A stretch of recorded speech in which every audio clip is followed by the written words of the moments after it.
오늘 본문 말씀 보겠습니다. 에베소서 6장 13절 14절 지난주와 동일한데 함께 봉독하겠습니다. 두 절이니까 한 목소리로 천천히 함께 봉독하겠습니다. 13절부터 읽습니다. 시작.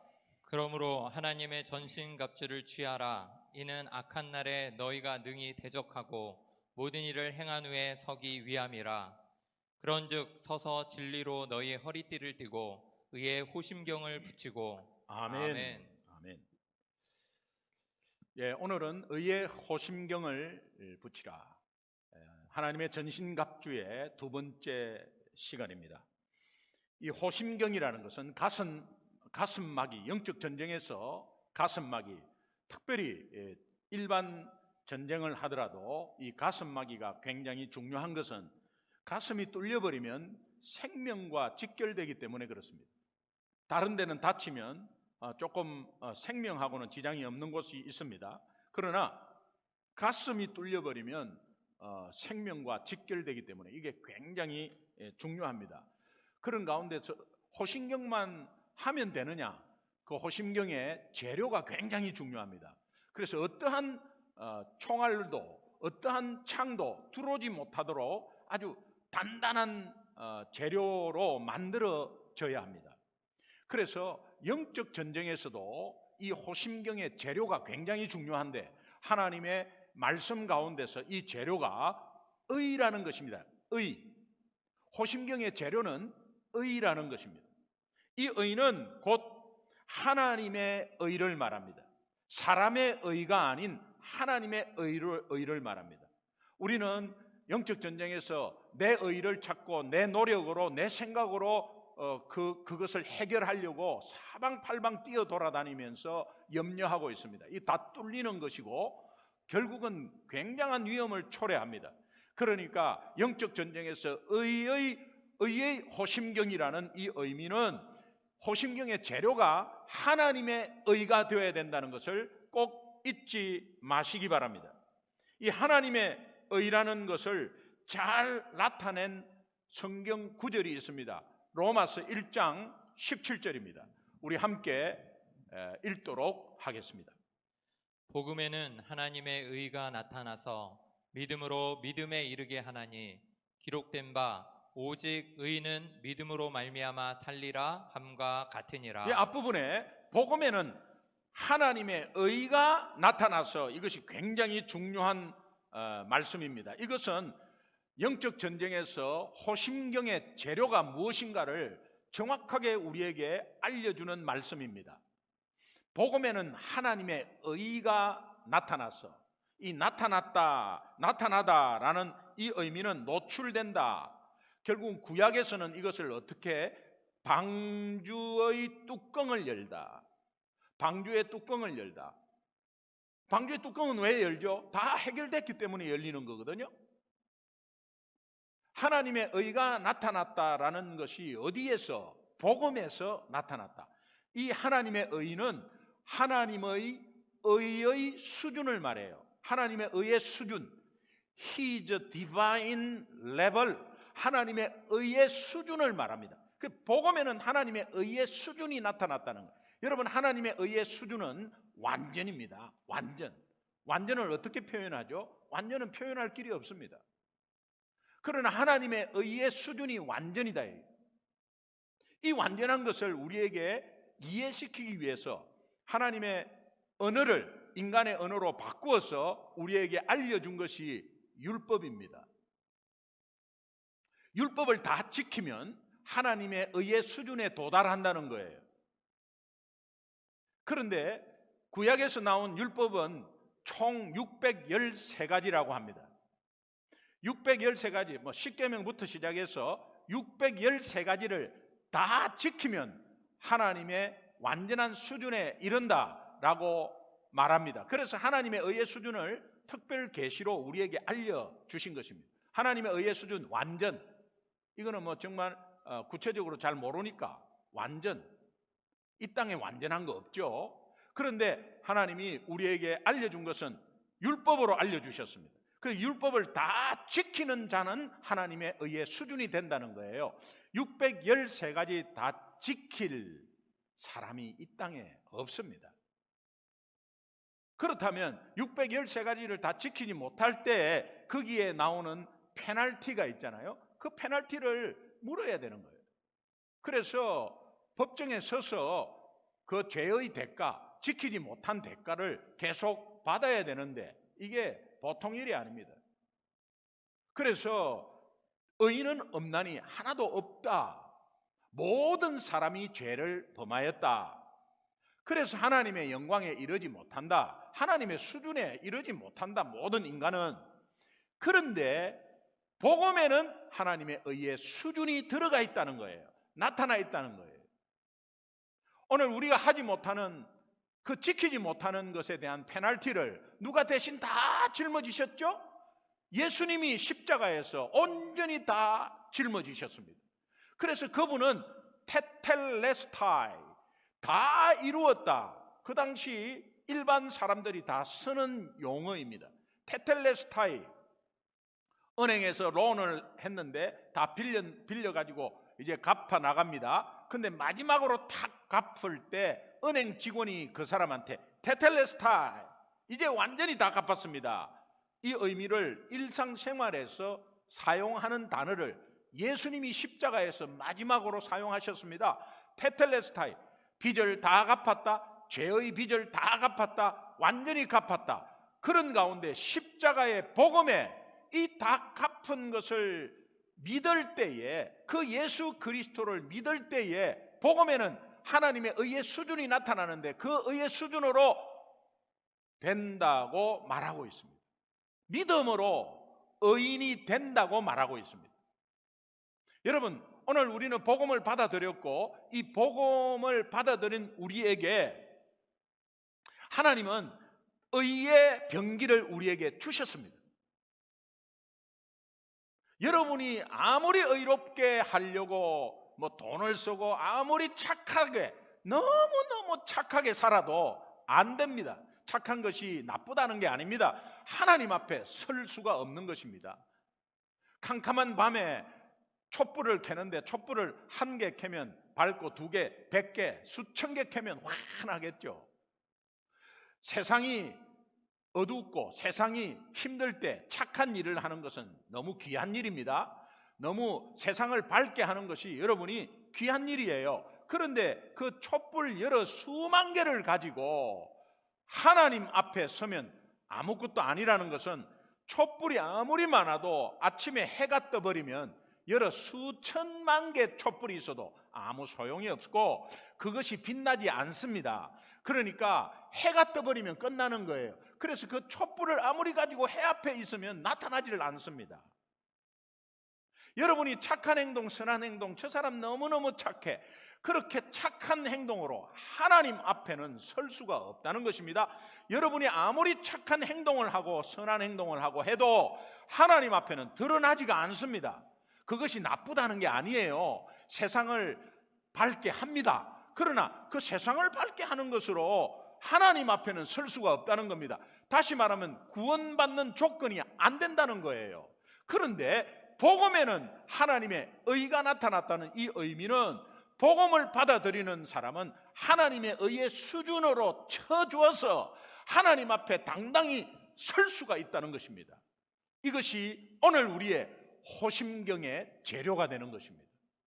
믿으시면 아멘. 아멘. 이 사실을 신뢰하면 의의 호심경은 자연스럽게 예수 믿으면 입혀지는 것입니다. 의의 호심경을 붙이고라는 오늘 본문 말씀에 그 붙이고는 옷을 입히다 이런 뜻입니다. 내가 옷을 스스로 입는 게 아니고요, 옷을 입힌 것입니다. 그 옷을 입힌 것을 우리는 깨닫기 위해서 복음을 되새기는 일만 하면 되는 거죠. 복음이 뭔지를 깨달으면 되는 거죠. 그것은 성령께서 깨닫게 해주십니다. 그러니까 넉넉히 있지 말고 이 복음을 매일매일 깨달으려면 매일매일 복음 앞에 서는 것이 굉장히 중요한 것입니다. 그러면 아하, 내가 의의 호심경을 입힘을 받았구나라고 했을 때 어떠한 악한 사탄이 가슴을 공격해 와도 당당하게 이길 수 있고 다 물리칠 수 있다는 것입니다. 한 주간의 내 삶에 여러분이 가슴이 답답한 상황이 왔을 수도 있고 또 숨막히는 상황이, 지옥 같은 상황이 있을 수 있습니다. 이때 여러분은 예수를 믿는다고 한다면 의의 호심경이 있는데 그것을 깨닫지 못하면요 그냥 당하는 거예요. 목숨에는 지장이 없죠. 왜? 있기 때문에. 그러나 나는 당했다고 생각을 하는 겁니다. 예, 그러면 여러분 그냥 지쳐가지고 그냥 맥 빠집니다. 총알이 와서 내 가슴을 빵 때렸습니다. 아이고 나는 죽었구나 하고 한참 있는 것입니다. 그런데 실제로 안 죽었어요. 막아냈어요. 그런데 죽었구나 하고 누워있는 그 상태가 바보죠. 땅 하는데 막았다. 아니 나는 총알이 내가 와도 내가 이 의의 호신경으로 인해서 막았구나라는 것을 처음부터 알아야 되는데 알지 못하면 땅 막으면 그 충격에 의해서 아이고 내가 죽었구나 하고 그냥 쓰러져 있는 그 상태. 한 주간도 그 상태가 아니었는지 모르겠어요. 여러분 가슴이 답답하고 숨막히는 상황이 일어났다면 그 사람이 잘못이 아니고 상황을 보지 마시고 사람을 보지 마시고 원망하지 마시고 의의 호심경 문제라는 것을 알아야 합니다. 그런 가운데 그 의의 재료가 복음에는 하나님의 의가 나타나서라는 것을 깨닫는다면 완벽한 하나님의 보호막이 되는 것입니다.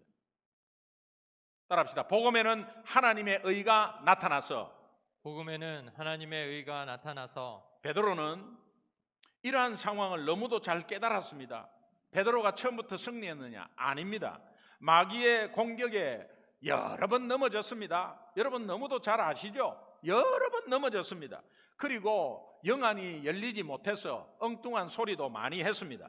그는 혹독한 영적 싸움을 경험하고 나서 나중에 5대4로 역전했습니다.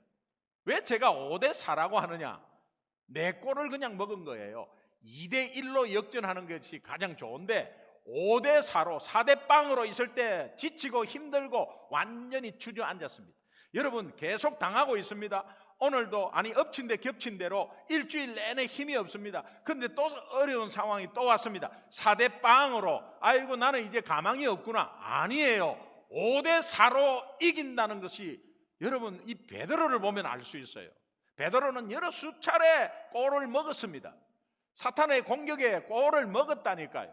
먹을 수 있죠. 그런데 5대4로 일어나는 게 오늘 크리스찬의 부활이요 회복이요 승리인 것입니다. 그래서 5대4로 이긴 승리한 것이 얼마나 많이 깨닫겠습니까? 그러니까 승리하고 나서 이렇게 말씀합니다. 베드로전서 5장 8절 9절 2절 읽겠습니다. 시작. 근신하라 깨어라 너희 대적 마귀가 우는 사자같이 두루 다니며 삼킬 자를 찾나니 너희는 믿음을 굳건하게 하여 그를 대적하라. 이는 세상에 있는 너희 형제들도 동일한 고난을 당하는 줄을 알미라. 이 말씀을 보시면 근신하라 하는 것은 이 원어를 찾아보면 술 취하지 말라 이런 뜻이에요. 예, 정신 똑바로 차리라 이런 거거든요. 근신하라라는 것은 술 취하지 말라. 여러분 술 취하면 어떻게 되죠? 아무 감각이 없어요. 그리고 자기만 믿고 그냥 아주 이런 말씀을 드리면 좀 그렇지만 간이 배 밖에 나와 있어요. 그러니까 자기만 믿고 그러다가 당하는 거거든요. 그리고 기억도 안 나요. 당한 거를. 나중에 술 깨면 막 기억도 안 나요. 그런 가운데서 통제불능에 있는 상태를 말하는데 오늘 이 베드로 전서를 쓴 베드로는 그런 상태가 자기도 있었다는 거예요. 너무너무도 깨닫고 하나님이 베드로를 통해서 오늘 우리에게도 말씀하는 거예요. 한 주간에 무감각으로 정신없이 살았냐? 정신 차리라. 근신해라. 술 취하지 말라. 너 왜 술 취한 것처럼 그렇게 있는 거냐? 술 취하지 말라. 깨어라. 술 취하지 말라 깨어라. 이 의미는 궁극적으로는 예수 그리스도가 다시 오신 것에, 다시 오실 것에, 오심에 초점을 맞추는 종말론적인 신앙을 가져라. 그래서 늘 깨어 있어서 언제 오실지 모르지만 준비하고 단장하고 있는 신부의 모습으로 신랑을 맞이해라. 영적 전쟁에서 오늘 싸우기 위해서 저 악한 영이 나를 공격할 때 그래 내가 깨어서 싸우자, 이런 의미는 단편적인 것입니다. 그러나 이런 깨어 있음은 결국은 주 예수 그리스도께서 다시 오심을 준비하는 겁니다. 결과적으로는. 그래서 우리의 모든 삶은 주 예수 다시 오심에 초점을 맞춘다. 다시 말하면 종말론적인 신앙을 가져야 된다. 이 종말론적인 거 세상 끝났는데 뭐 이제 끝났다 이런 의미가 아닙니다. 내일을 모르니, 언제 오실지 모르니 오늘 지금 최선을 다해서 준비하자, 깨어있자, 그런 의미입니다. 그러니까 한 영혼이라도 구원받고 한 영혼이라도 예수 믿는 것이 오늘 우리의 종말론적인 신앙의 고백이죠. 그러면서 너희 대적 마귀가 우는 사자와 같이 두루다니며 삼킬차를 찾느니, 아무리 마귀가 이 삼킬차를 찾는 사자처럼, 사자가 워 하는 이것이 두려움을 주기 위한 건데, 거기에 두려워하고 있지 마라. 근신하지 않으면, 깨어있지 않으면 두려워서 두려움에 염려에 사로잡힌 생활이 된다. 악한 영은 죽이고 멸망시키는 것이 목적이다. 그러니 왜 예수 믿으면서 그런 삶을 살고 있느냐? 왜 한 주간도 그런 삶을 살았느냐? 그러나 이 근신하고 깨어 있으면 대적 마귀가 우는 사자와 같이 해도 근신하고 깨어 있으면 그것이 똑바로 보이는데 다 이빨 빠진 사자다 이 말이에요. 힘 하나도 없는 이빨 빠진 사자는 임을 알게 됐을 때는 관계없다 이 말이에요. 너희는 믿음을 굳건하게 하여 그를 대적하라. 믿음을 굳건하게 하여, 이 말은 한마디로 말하면 예수 그리스도로 승리하라. 믿음을 굳건하게 하라.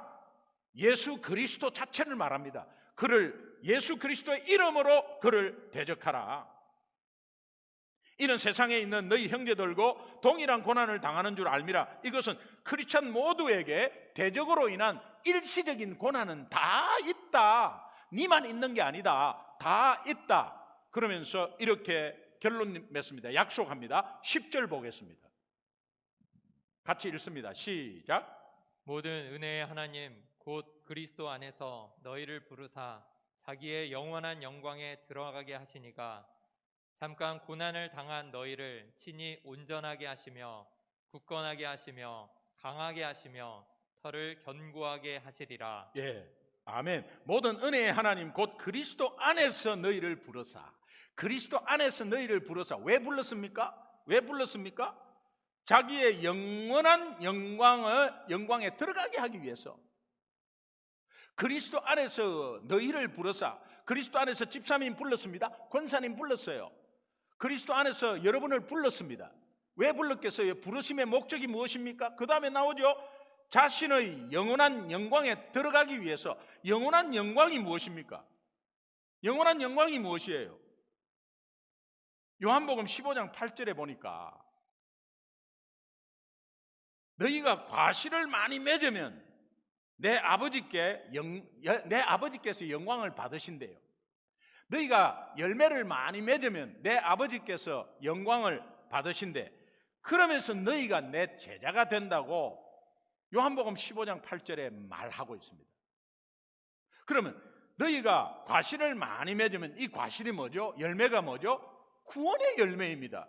예수 그리스도께서 십자가에 돌아가심으로 모든 인류의 구원의 문은 활짝 열렸습니다. 그리고 구원받은 사람이 계속 나타났습니다. 하나님께 열매를 드렸습니다. 하나님은 영광을 받으십니다. 그러면서 오늘 우리를 불러서 세상에 내보낸 목적이 무엇이냐? 열매를 얻기 위한 겁니다. 열매가 무슨 열매입니까? 여러분의 삶을 통해서, 여러분의 입술을 통해서, 여러분의 행동을 통해서 구원받은 사람이 많이 나타날 때에 하나님은 영광을 받으시는 것입니다.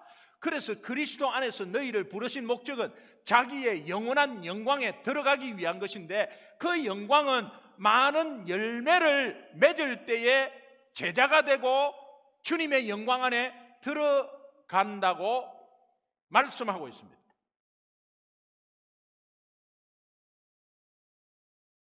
그러면서 이제 또 연달아서 그 이후 10절에 보면은 후반부에 자, 이렇게 하신 이가 하나님이 잠깐 고난을 당한 너희를, 여러분 잠깐 고난 왜 그러느냐? 5대4로 역전했어요. 내 꼴을 잠깐 먹을 수 있어요. 여러분 전반전 후반전이 우리 인생 타임입니다. 후반전 끝나기 전에, 우리 인생 다 끝나기 전에 어떤 의미에서든 역전합니다. 근데 내 꼴을 먹었다, 고난이 있었습니다. 여러분도 지금 지난주에 고난이 있었습니다. 그러나 인생 전체를 생각하지 않고 한 주간만 쪼개서 생각해도, 하루를 쪼개서 생각해도 한 꼴 먹을 수 있습니다. 그러나 잠시다는 거예요. 잠시 고난을 당한 너희를 친히 하나님께서 어떻게 하신다고? 온전하게 하시며 굳건하게 하시며 강하게 하시며 털을 견고하게 하시리라. 이 말은 역전시키겠다. 역전시키겠다. 여러분 2대1로 역전하는 게 좋아요? 5대4로 역전하는 게 좋아요? 5대4로 역전한 베드로는 2대1로 역전하라고 말하고 있는 거예요. 계속해서 4골, 5골, 6골 먹어도 그것이 고난 중에 있는 거죠. 그런데 6골까지 왜 먹죠? 계속해서 아니다, 나는 못한다 하고 있기 때문에 6골을 먹는 거예요. 그런데 하나님은 깨닫는 순간 7대6으로 역전시키는 거예요. 그래서 우리 크리스찬의 모든 인생은 역전 인생입니다. 역전 인생. 기차역 앞에 앉아있는 인생이 아니라 거꾸로 뒤집어서 승리하는 역전 인생. 우리 고백합니다. 나는 역전 인생입니다. 나는 역전 인생입니다. 나는 역전 인생입니다. 나는 역전 인생입니다.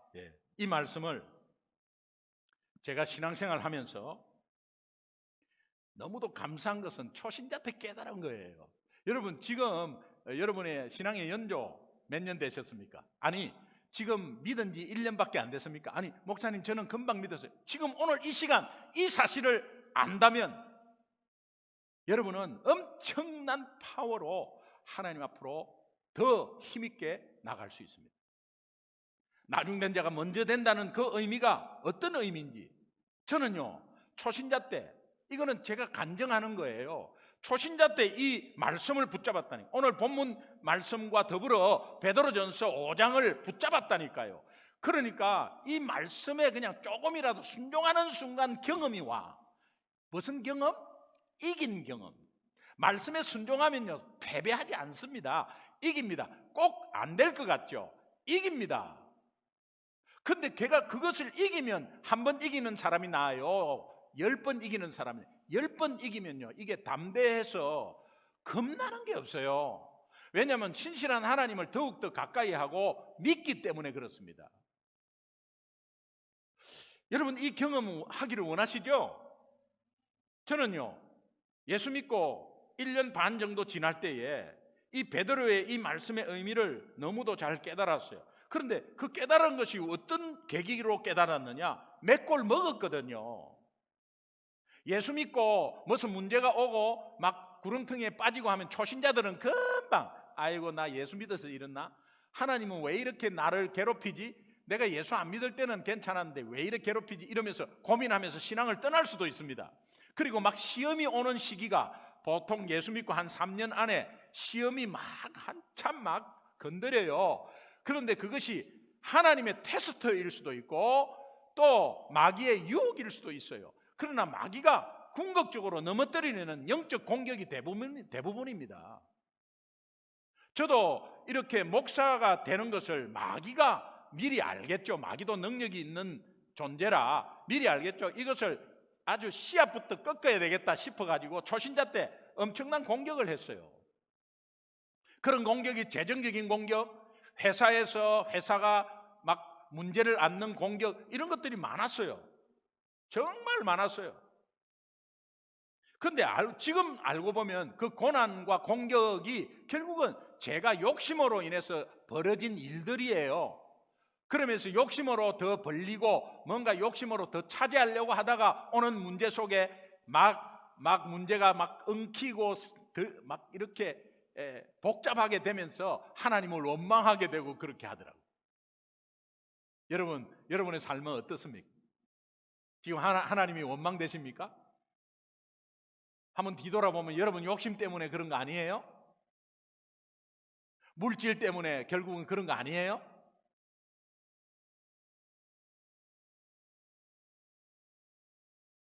그런데요, 그런 어려움이 있을 때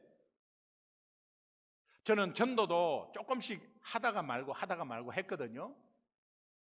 그런데 부목사님이 저한테 오셔가지고 남자 전도대를 좀 만들어야 하는데 그냥 김기동 성도님이 좀 앞장서 주면 좋겠다. 그때는 남자가 전도한다 이런 거 전혀 없었어요. 그래서 이제 토요일마다 일정한 시간에 모여서 전도한다고 그래요. 여러분, 회사가 힘들어 죽겠고 또 막 그냥 골치 아파 죽겠고 잠도 안 오는데 또 목사님은 내 마음을 아는지 모르는지 그냥 토요일 날 나와서 전도하자. 이게 말이 안 되는 거죠. 말이 안 되는 거죠. 그런데 이 초신자한테도 부탁을 하는 거 보면 정말 부탁할 사람이 없구나. 이런 인간적인 마음을 가지고 그냥 순종했습니다. 그리고 힘들어도 토요일 날 나가서 이 전도를 하는데 그 전도하는 현장 속에 이게 경험을 오기 시작하는데요. 나갈 때는 힘들어요. 그런데 나가서 부딪히는 문제 가운데서 영적으로 이 상승 곡선을 타는데요. 저는 이 말이 무엇인지를 알아요. 독수리가 확 올라가가지고 상승 기류를 타고 확 날개를 펴잖아요. 이 날개를 크게 이렇게 펴가 가만히 있으면 그 자리에 있을 수 있고 이제는 힘을 안 들여도 상승곡선으로 확 상승하거든요. 그 바람에 의해서. 저는요 영적으로 그것을 느꼈어요.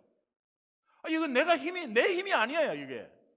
근데 저를 상승곡선으로 확 이렇게 세워주는 그런 느낌을 받았다니까요. 전도 현장에 한 번 나가고 또 갈 때는 가기 싫어요. 모일 때는. 그런데 그 또 목사님하고 또 나가고 그러면서 그 경험이 한두 번 있으니까는 주일날 아이고 집사님 토요일 한번 나오세요. 이러니까 꼭 또 집사님이 나오시더라고. 우리 구역에 토요일날 하는데 이런 경험이 있었는데 한 번만 경험 한번 해보시. 또 나오더라고. 그래서 조금이 많아졌어요. 그런데 나는 정작 그렇게 해놓고 제가 나가려고 하니까 또 부담스러워. 또 나가나 싶었고 지난주에도 두 번이나 나갔는데 이번 주에 한번 쉴까 하다가 막 그냥 그런 고민 가운데서도 또 이렇게 나가니까는 또 나가면 하나님이 현장에서 은혜를 주시는 거예요. 여러분, 사도 바울, 베드로가 어디에서 느꼈느냐? 현장에서 느낀 거예요. 복음 전하는 현장에서 말씀과 더불어 딱 맞아 떨어지면서 상승 곡선을 타는 겁니다. 여러분, 신앙생활 10년 했습니까? 20년 하셨습니까? 현장 없으면 말씀과 더불어 상승 곡선을 탈 수가 없습니다. 또 오늘 여러분은 삶 가운데서의 삶이 현장입니다. 삶이 그 예배 자체예요. 그런데 그 말씀과 여러분의 삶이 같이 어우러질 때 상승 곡선을 타버린다니까요. 그것은 여러분의 힘이 아닙니다. 교회에서 모여서 예수 믿자마자 이 전도를 하기 시작하는 가운데 그 경험이, 현장의 경험이 얼마나 크게 와닿았는지. 그러면서 나중에는 가기 싫다는 마음이 드는 것보다는 이제는 나가면 어떤 은혜가 있을까라는 기대 가운데서 나가게 되더라고요. 그러면서 너무도 신기한 현상은 그렇게 하는 가운데서 월요일부터 금요일, 토요일 회사 일이 서서히 풀리기 시작하는데, 여러분 회사 일이 풀리고 여러분이 돈이 많아지고 이제 여러분의 문제가 많아지고 이제는 회사가 잘 될 겁니다. 그래서 전도하십시오. 아니에요. 회사 일이 풀리기 시작하는 가운데서 제가 짚어보니까 영적인 상승 곡선이 저에게 먼저 왔어요. 그러니까 제가 어떤 문제 앞에서 담대해지더라고, 나도 모르게. 왜? 밖에 나가서 어떤 경험을, 전도의 경험은 복음 전하면서 핍박도 너무 많이 받았어요. 실제로 복음 전하러 나가서 이런 일도 있었어요. 아파트에서 띵동 하면은 앞에서 간절히 기도합니다. 왜냐하면 하도 이상한 사람 많으니까 간절히 기도합니다. 어떤 기도를 하느냐? 주님, 아무도 없게 해 주옵소서. 나는 전도는 나왔지 않습니까? 그러니 오늘 뭐 사람 안 만나고 그냥 띵동 하면서 그냥 자연스럽게 다 내려가게 해 주십시오. 사람 없게 해 주십시오. 만약에 있다면 어린아이만 있게 해 주십시오. 이런 기도도 했다니까요. 그러니까 내하고 같이 조를 짜서 나간 사람은 자기가 내 기도하는 모습 보면서 얼마나 열심히 기도하든지, 그분은 없게 해 주십시오 기도 안 했을 거라고, 주여 내가 복음 좀 전하게 해 주십시오 이렇게 했을 거라고. 이런 일도 있었어요. 그런데요, 거기에서 지혜가 있고 거기에서 하나님의 담대함을 얻고, 그러면서 정말 얼마나 모자라게 또 그 나가면서 인간적인 생각으로 뭐 여러 가지 머리도 굴리고 이런 상황도 너무 많았어요. 그런데 그때마다 주시는 은혜가 있고요. 그런 가운데서 제가 먼저 영적 상승 곡선을 타니까 회사에 나가서 어떤 문제가 떵떵 있는 가운데 그것이 문제로 안 보이더라니까. 그러니까 전도의 담대함이 생활의 담대함으로 이어지는 순간 승리하는 거예요. 여러분, 이 경험 하고 싶지 않습니까? 막 교회 나가서 매일매일 매주 나와서 전도해야 되겠구나 이런 의미보다는, 내가 진짜 하나님 앞에, 아니 복음 앞에 선 사람이라면 이 복음이 의의 호심경의 재료가 되어서 이제 어떤 영적 상황에도 이긴다고 한다면, 이 복음 앞에 선 자는 복음을 전하고 예수 자랑하는 것은 생활 속에 당연한 거 아니에요?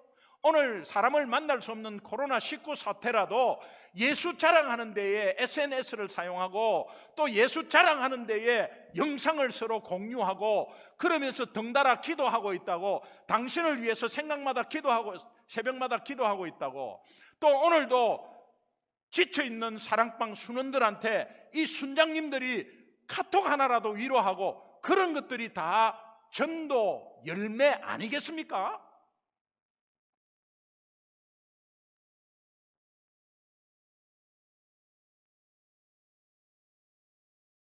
나중에요, 한 명도 없는 남성 전도대가 60명까지 올라가는 거 있죠. 그 당시 남자들 전도대가 60명 모였다. 이거 대단한 거예요. 그것이 대단한 것이 60명이 아니라 그 60명이 삶의 봉사의 자리에서 어떤 영향력이 있겠나. 담대한 영향력이 있습니다. 놀라운 것은 생각지도 않은 방법으로 골치 아픈 사업의 문제, 경제적인 문제가 해결되는 것을 보았습니다. 그것은 나중의 일이에요. 결과적으로 해결이 되는 거예요. 다시 한번 제가 그때 또 생각했습니다. 나의 가족을 교통사고에서 건져주시고 영원한 생명까지 허락하신 이 신실하신 하나님, 내가 더욱더 하나님을 신실하게 믿게 되는 귀한 계기가 되었습니다. 회사가 어려워서 나름대로 인맥을 사용해서 이리 뛰고 저리 뛰고 할 때는 하나도 안 됐어요. 그렇게 환영하는 은행도, 이제 대출 좀 해가라고 하는 은행도 회사가 어려워지니까 일전 한 푼 안 빌려줬어요. 세상은 그렇게 각박합니다. 세상은 잘 될 때는 사람 많이 찾아옵니다. 그런데 안 될 때는 한 명도 안 와요. 그런데 실망하지 마세요. 그게 세상입니다. 우리가 매일 복음 앞에 서는 것과 이 복음 앞에 서면서 깨달으면서 복음 전하는 것이 하나님이 얼마나 기뻐하신다는 사실을 그때 알게 되었습니다. 그러면서 나는 회사에서나 동네에서나 만나는 이웃에게 주신 은혜에 비하면 너무나 작은 자랑이었어요. 너무나 작은 자랑이었지만 예수 조금 자랑하니까 하나님은 나의 영적인 상태와 나의 기업과 나의 가정을 다시 한 번 더 회복시키고 부활시키는 귀한 계기가 되었습니다. 그래서 제 생활 모토, 끝까지 생활 모토, 나는 하나님의 일하고 하나님은 내 일하시고, 그 모토가 이때 나왔습니다. 내 일은 하나님이 해주셔야 완전하죠. 그런데 나는 하나님의 일을 완벽하게 할 수 있습니까? 그러나 하나님의 기뻐하시는 일을 조금이라도 하신다면, 오늘 이번 주부터 복음 앞에서 복음 들고 예수 자랑 조금이라도 내 상황에, 목사님 나는 어려워서 그런 거 못해요, 그런 말 하지 마세요. 그러면 영원히 4대빵 5대빵 돼버려요. 6대빵 7대빵 8대빵. 그러면서 나중에 10대빵에서 11대 1로 11대 15로 역전할 때는 이 땅 떠날 때예요. 역전합니다. 그러나 이 땅 떠날 때 온갖 꼴 먹고 나서 마지막에 결국은 마칠 때, 그때 기쁘기는 기쁘겠죠. 그러나 역전하는 인생입니다. 그러나 2대 1로 역전하는 게 가장 좋아요.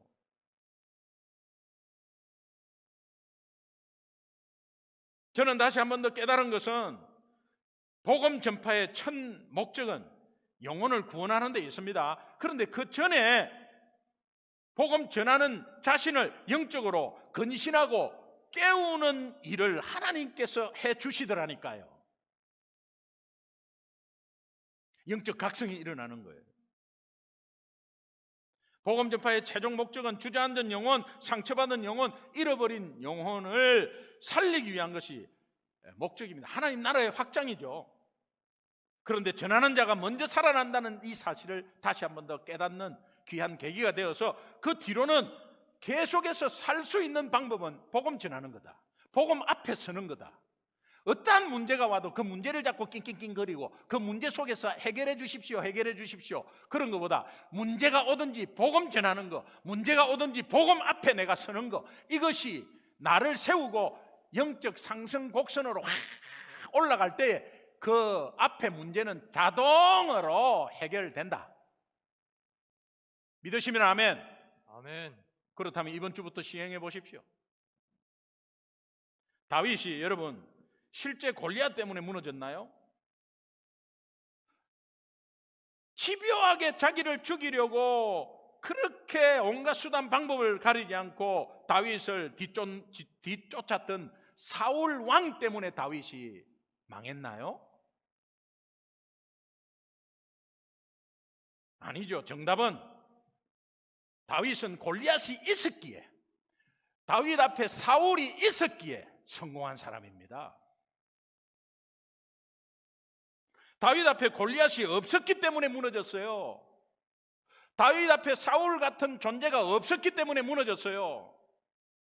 인간은 잘 됐다가도 안 됩니다. 여러분, 승리했다가도 또 패배합니다.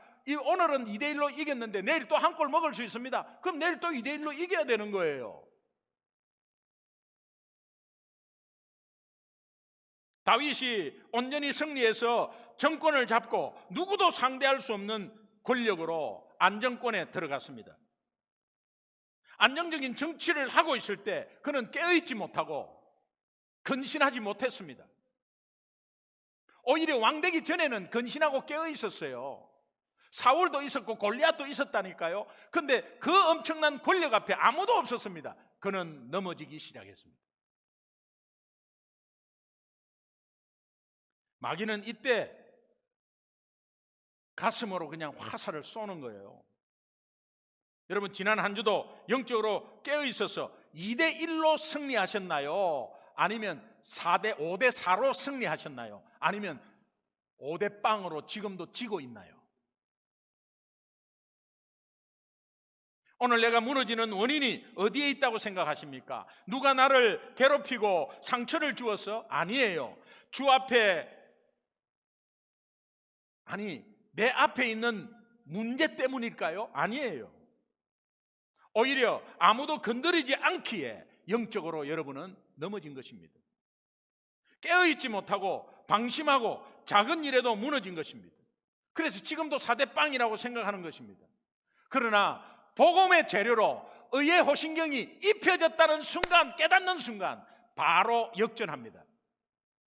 여러분, 한 주간에 이 복음으로 인해서 하나님 의가 나타나고, 이 복음으로 인해서 의의 재료가 이제 호심경으로 딱 장착되었다고, 하나님이 입혀줬다고 늘 하루 종일 생각할 때 하나님께서 오늘 우리를 승리로 이끄실 것입니다. 아멘. 요한복음 17장 14절 함께 읽겠습니다. 같이 읽습니다. 시작. 내가 아버지의 말씀을 그들에게 주었사오매 세상이 그들을 미워하였사오니 이는 내가 세상에 속하지 아니함 같이 그들도 세상에 속하지 아니함으로 인함이니이다. 여기서 세상은 악한 마귀를 말합니다. 세상은 세상이 아니에요. 그냥 사람들이 안 믿는 사람이 아니에요. 악한 마귀를 말합니다. 그러니까 내가 아버지의 말씀, 복음을 우리에게 하나님은 주셨습니다. 예수 그리스도는 복음을 주셨어요. 그 복음을 가지고 세상에 속하지 아니하였습니다. 세상에 속하지 아니하였다는 건 세상의 통치를 받지 않는다 이 말이에요. 예수 통치를 받는 거예요. 세상에 속하지 아니하였기 때문에 사탄은 우리를 공격하는 겁니다. 아무리 공격해도 복음으로 의의 호신경이 붙어 있다면 관계없습니다. 우리의 발은 이 땅을 밟고 살아갑니다. 그러나 이 세상의 영향력을 따라가서는 안 됩니다. 악한 마귀의 영향력 지배하에 있으면 안 됩니다. 복음으로 인해서 예수께 속한 사람으로 예수 그리스도의 영향력을 받고 사는 여러분 되시기를 주님의 이름으로 축원합니다. 아멘. 여러분 지금까지 영적 전쟁에서 지고 있다면 걱정하지 마세요. 계속해서 지는 것이 아닙니다. 오늘 이 시간 의의 호신경을 붙인다면, 붙인 것을 깨닫는다면, 다시 말하면 복음으로 하나님의 의의 수준에 이르렀음을 깨닫는다면 마귀와의 싸움에서 5대4, 6대5, 7대6으로 분명히 역전하게 될 것입니다. 로마서 7장 18절 19절 한번 읽겠습니다. 같이 읽습니다. 시작. 내 속 곧 내 육신에 선한 것이 거하지 아니하는 줄을 아노니 원함은 내게 있으나 선을 행하는 것은 없노라. 내가 원하는 바 선은 행하지 아니하고 도리어 원하지 아니하는 바 악을 행하는도다.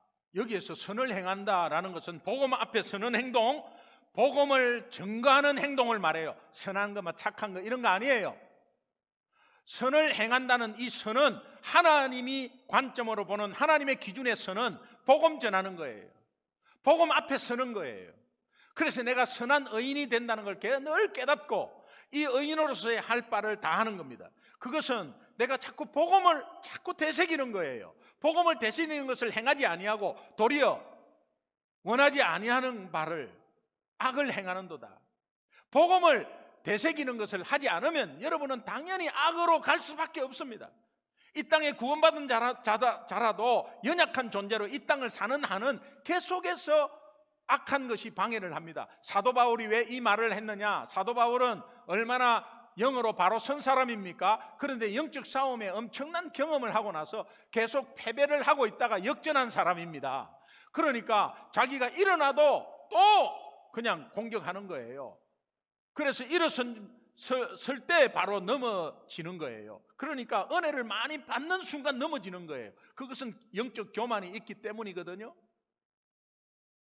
바울은 참담한 자기 현실을 이런 식으로 깨달아서 오늘 우리에게 가르쳐 줍니다. 다시 한번 로마서 7장 24절 함께 읽겠습니다. 같이 읽습니다. 시작. 오라 나는 곤고한 사람이로다. 이 사망의 몸에서 누가 나를 건져내랴. 바울은 절망했습니다. 그런데 바울의 위대함이 어디에 있습니까? 그러나 그는 로마서 7장의 절망의 통 안에 갇혀 있지 않습니다. 오늘 여러분 지난주 한 주간은 절망과 낙심 가운데 염려 가운데 통 안에 있었다면 오늘 이 시간 상황은 바뀐 게 없습니다. 그러나 예수 그리스도의 십자가의 능력으로 로마서 8장을 바울이 연 것처럼 완전히 열어서 하나님 앞으로 상승곡선 타기를 또 의의 호심경으로 입힘을 받기를 주님의 이름으로 축원합니다. 아멘. 로마서 8장 1절 2절 크게 한번 읽겠습니다. 같이 시작. 그러므로 이제 그리스도 예수 안에 있는 자에게는 결코 정죄함이 없나니 이는 그리스도 예수 안에 있는 생명의 성령의 법이 죄와 사망의 법에서 너를 해방하였음이라. 아멘, 아멘. 어떠한 죄책감도 여러분 갖지 마십시오. 또 부족할 수 있습니다. 거짓말 했을 수 있습니다. 또 악한 행동을 했을 수 있습니다. 그러나 지금 이 순간부터 이렇게 선포하십시오. 이는 그리스도 안에 있는 생명의 성령의 법이 죄와 사망의 법에서 나를 해방하였다. 아멘. 아멘. 그래서 예수 그리스도 안에 있는 자에게는 결코 정죄함이 없다. 지금 죄책감으로 염려하고 있습니까? 찝찝함이 있습니까? 벌떡 일어나시기 바랍니다. 의의 호신경은 여러분에게 입혀졌습니다. 아멘. 그러면서 바울은 로마서 8장 37절에 대반전의 선포를 하게 됩니다. 절망 가운데 7장에서 머물러 있지 않고 통속을 벗어나면서 엄청난 선포를 하는데 로마서 8장 37절 함께 읽겠습니다. 시작. 제가 읽겠습니다. 그러나 이 모든 일에 우리를 사랑하시는 이로 말미암아 우리가 넉넉히 이기느니라. 할렐루야. 바로 앞장에서 그렇게 패배자로 비참한 자기 고백을 했던 바울이 이런 놀라운 승리의 선포가 어떻게 가능했을까? 바울은 스스로의 자기 힘으로 자기의 지식으로 만든 호심경을 단 적이 있습니다. 그러나 그의 도덕심, 어린 시절 가정교육을 받은 윤리적인 태도, 내가 가진 선량한 마음, 이런 것으로는 결탄코 승리할 수 없음을 깨달은 바울이 선포한 고백, 하나님의 의의 호신경으로 그는 다시 복음에 나타난 의의 재료, 호신경의 재료를 붙이는 것, 의의 호신경을 붙이는 것만이 마귀의 전쟁에서 넉넉히 이길 수 있다고 고백한 것입니다. 그렇다면 저와 여러분은 누구 때문에 상처받고, 무엇 때문에 죄책감을 느끼고, 무엇 때문에 자신감을 잃어버렸습니까? 그 답은 다른 것의 이유를 찾지 마십시오. 오직 예수 그리스도를 통해서 만들어진 의의 호심경이 입혀진 것을 깨닫지 못했기 때문입니다.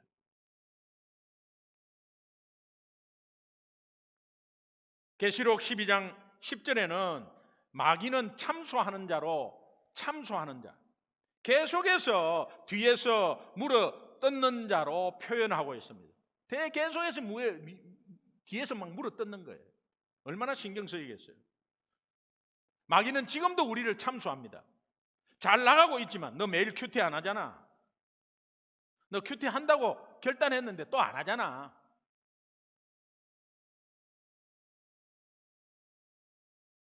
너 거짓말 했잖아. 너 안 한다고 결단해놓고 또 하고 있잖아. 너 가정예배 드려? 안 드리고 있잖아.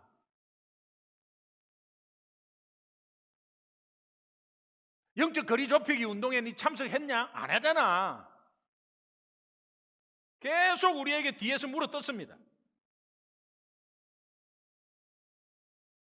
지금까지 이러한 마귀의 참소 앞에 움츠려 있던 우리의 영이 이번 주부터는 활짝 어깨를 좀 펴고 새롭게 복음 앞에 서서 이 복음의 의가 호신경의 재료임을 알고 그 호신경이 예수 믿으면 입혀졌다는 걸 알고 이제 새롭게 하루하루 월요일부터 토요일까지 다음 주에 주일날 만날 때는 아주 승리의 얼굴로 만나기를 주님의 이름으로 축원합니다. 아멘. 독수리가 날개를 펴서 상승기류를 탈 때에 날개짓은 하지 않아도 높은 곳까지 비상하는 것처럼 특별히 이 코로나19 사태로 어려운 시기에 내 힘과 내 선한 행동, 내 지식으로 만든 재료로 호신경을 달지 말고 하나님의 의의 호신경으로 영적 상승기류를 타서 정말 하나님이 높은 곳까지 그러면서 담대하게 복음을 조금이라도 전하는 한 주 되시기를 주님의 이름으로 축원합니다. 아멘. 우리 합심해서 한번 기도하겠습니다. 오늘도 하나님은 우리에게 말씀을 주십니다. 우리의 하루하루는 매일 영적 전쟁입니다. 이 사실을 잘 아시고 하나님은 전신갑주 중에 의의 호신경을 붙이라. 의의 호신경을 붙이라. 이거 옷을 입히다는 뜻입니다. 복음으로 인해서 하나님의 의의 재료로 호심경을 이미 너에게 입혀졌다. 이것을 깨달아라. 한 주간도 큐티에 이것을 연결시키고 계속해서 승리하면서 결국은 5대4로 이기고, 아니 2대1로 이기고 3대2로 이기고 역전하는 한 주가 되기를 간절히 소망합니다. 하나님 우리를 도와주십시오. 주여 한번 우리 합심해서 한번 기도하도록 하겠습니다. 주여 한번 부르겠습니다. 주여.